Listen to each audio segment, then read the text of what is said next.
सरस्वती नदी प्राचीन भारत की एक पवित्र और महत्वपूर्ण नदी थी, जिसका उल्लेख वेदों और अन्य धार्मिक ग्रंथों में मिलता है। इसे ज्ञान, बुद्धि और संस्कृति की देवी माँ सरस्वती से जोड़ा जाता है। कहा जाता है कि यह नदी हिमालय से निकलकर उत्तर भारत में बहती थी और बाद में लुप्त हो गई। हिंदू मान्यताओं में इसे पवित्र और दिव्य नदी माना जाता है, जो आत्म शुद्धि और आध्यात्मिक ज्ञान का स्तोत्र है। आज भी इसका सांस्कृतिक और धार्मिक महत्व बना हुआ है। परंतु क्या ये नदी सिर्फ एक कहानी थी या सत्य? आइए जानते हैं। सरस्वती नदी के स्वरूप के बारे में हमें वेदों, पुराणों और महाकाव्यों में बताया जाता है। उनके मुताबिक सरस्वती नदी अत्यंत गहरी और चौड़ी थी, जिसमें साफ और निर्मल जल बहता था। माना जाता है कि इसका स्रोत हिमालय की पहाड़ियों में था और यह उत्तर पश्चिम भारत में बहती थी। इसके किनारों पर हरे भरे जंगल, उपजाऊ भूमि और प्राचीन सभ्यताएं थी। कहा जाता है कि यह नदी प्रयागराज में गंगा और यमुना से मिलती थी और त्रिवेणी संगम बनाया करती थी।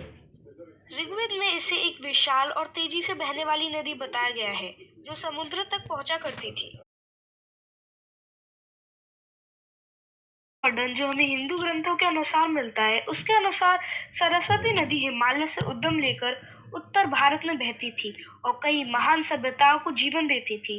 ऋग्वेद में इसे सबसे शक्तिशाली और पवित्र नदी कहा गया है। यह नदी गंगा और यमुना के साथ मिलकर त्रिवेणी संगम बनाती थी, जिसे आज भी एक पवित्र स्थान माना जाता है। सरस्वती नदी को ज्ञान और विद्या की देवी के रूप में पूजा जाता है। भारतीय संस्कृति में इसे आध्यात्मिक शुद्धि और मोक्ष का मार्ग माना जाता है। इसके किनारे कई ऋषियों के आश्रम और तपोस्थल स्थित थे, जहाँ पर वेदों की रचना और अध्ययन हुआ। सरस्वती नदी केवल एक जलधारा नहीं थी, बल्कि यह भारत की प्राचीन सभ्यता, संस्कृति और धर्म का केंद्र रही है। इसके किनारे ही सिंधु सरस्वती सभ्यता का विकास हुआ, जो विश्व की सबसे पुरानी और उन्नत सभ्यताओं में से एक मानी जाती है। महाभारत में वर्णन है कि पांडवों ने अपने वनवास के दौरान सरस्वती नदी के किनारे तपस्या की थी। हड़प्पा सभ्यता के राखीगढ़ी, कालीबंगा, धोलवीरा और लोथल जैसे कई नगर सरस्वती नदी के किनारे बसे थे। इन स्थलों की खुदाई में कुएं, जल प्रबंधन प्रणाली, मिट्टी के बर्तन और कृषि के अवशेष मिले हैं, जो दर्शाते हैं कि यह क्षेत्र अत्यंत समृद्ध था। यह नदी प्राचीन काल के गुरुकुलों और आश्रमों का केंद्र रही थी। तक्षशिला और नालंदा जैसे महान शिक्षण केंद्र इसी सभ्यता के विरासत थे। सरस्वती नदी केवल एक भौगोलिक इकाई नहीं थी, बल्कि भारत के सांस्कृतिक, धार्मिक और सभ्यतागत पहचान का आधार थी। इसके किनारे ज्ञान, व्यापार और आध्यात्मिकता की धाराएं प्रभावित हुई, जिससे ये नदी इतिहास और परंपरा में अमर हो गई।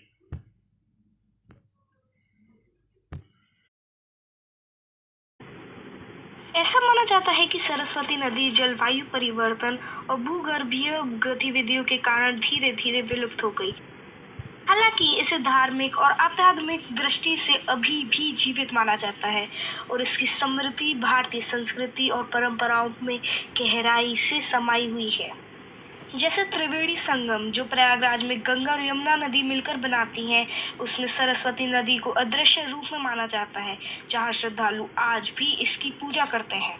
सरस्वती नदी का लुप्त होना एक धीमी और जटिल प्रक्रिया थी, जिसमें भूगर्भीय, जलवायु और मानवीय कारकों की भूमिका रही।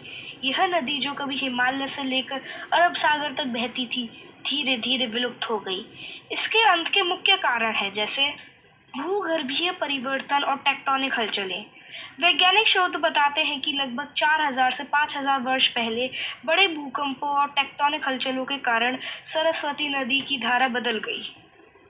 हिमालय से आने वाली इसकी सहायक नदियां सतलुज और यमुना अपने मार्ग बदलकर क्रमश सिंधु और गंगा नदी में मिलने लगी। इससे सरस्वती नदी को मिलने वाला पानी कम हो गया और नदी धीरे धीरे सूखने लग गई।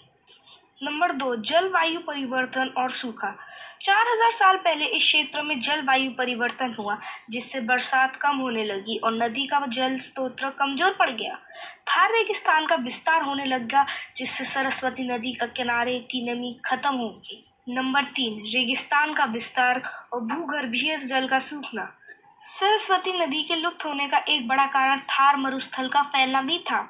जब जल प्रवाह कमजोर हो गया तो नदी की धारा रेतीली जमीन से समाने लगी और धीरे धीरे भूमिगत जलधारा में बदल गई। आज भी वैज्ञानिकों ने राजस्थान और गुजरात में भूमिगत जलधाराओं का पता लगाया है, जो कभी सरस्वती नदी का हिस्सा हुआ करती थी। सरस्वती नदी के सूखने से कई ऐतिहासिक प्रभाव और सभ्यता पर असर पड़ा। जैसे सरस्वती नदी के सूखने के कारण हड़प्पा सभ्यता धीरे धीरे समाप्त होने लगी। कई बड़े नगर जैसे राखीगढ़ी, कालीबंगा उजड़ गए और लोग गंगा और यमुना नदी के किनारे बसने लगे। यही कारण है कि हड़प्पा संस्कृति धीरे धीरे गंगा घाटी की सभ्यता में बदल गई। सरस्वती नदी का अंत अचानक नहीं हुआ, बल्कि यह एक हजारों सालों में हुई प्रक्रिया थी। भूकंप, जलवायु परिवर्तन, रेगिस्तान का विस्तार और सहायक नदियों के मार्ग बदलने के कारण यह नदी सूख गई। लेकिन इसके अवशेष अभी भी भूमिगत जलधाराओं और ऐतिहासिक स्थलों में देखे जा सकते हैं। कई धार्मिक ग्रंथों में इसे आज भी सूक्ष्म रूप में प्रभावित माना जाता है और वैज्ञानिक खोज भी इसके पुनः अस्तित्व की पुष्टि कर रही है।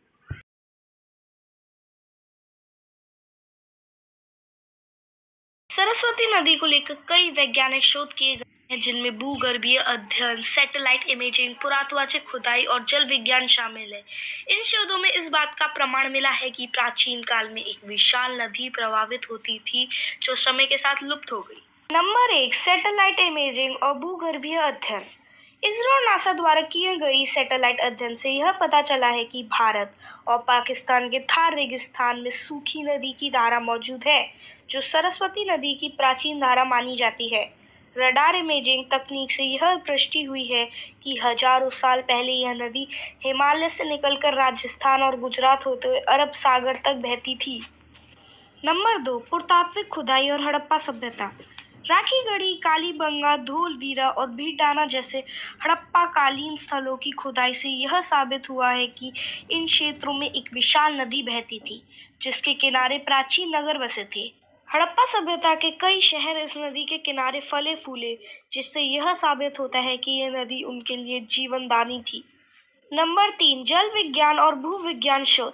वैज्ञानिकों ने भूजल परीक्षण और रेडियो कार्बन डेटिंग से यह निष्कर्ष निकाला है कि सरस्वती नदी की धाराएं आज भी राजस्थान और हरियाणा के कुछ इलाकों में भूमिगत रूप से मौजूद है।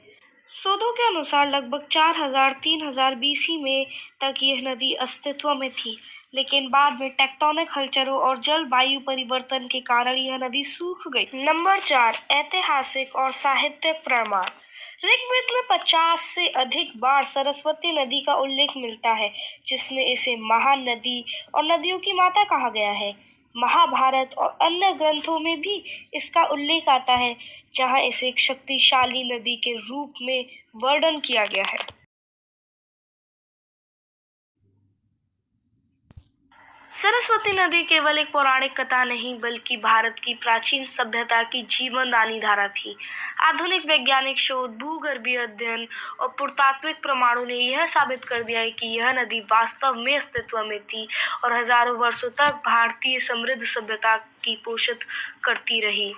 हालांकि टेक्टोनिक बदलावों, जलवायु परिवर्तन और प्राकृतिक आपदाओं के कारण इसकी सतही प्रवाह सूख गई, लेकिन इसके अवशेष आज भी भूमि के नीचे मौजूद है।